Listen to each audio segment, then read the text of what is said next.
People, did you see that? While some politicians are busy holding press conferences and talking from air-conditioned offices, Mark Golding flew straight into St. Elizabeth, Hanover, and Westmoreland by helicopter.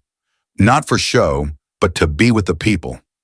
That's what real leadership looks like.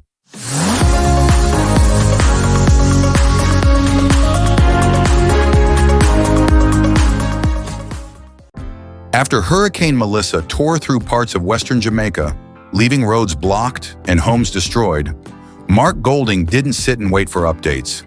He went directly to the communities to see the damage for himself. That's leadership in motion, hands-on, present, and connected.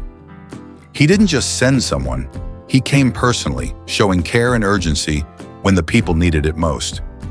Meanwhile, the JLP always quick to send out press releases and speeches, but months later we never hear where the money for relief really went. We can't afford another round of funds missing while families are still suffering. Golding's approach is simple: accountability, compassion, and visibility. He doesn't hide behind photo ops, he shows up. And that's why people across Jamaica are saying, this is the kind of leadership we need. So let's give credit where it's due. From Kingston to Westmoreland, Mark Golding is proving that leadership isn't about titles. It's about action. So next time they talk about leadership, ask this question: who was there when the people needed help the most? Mark Golding was.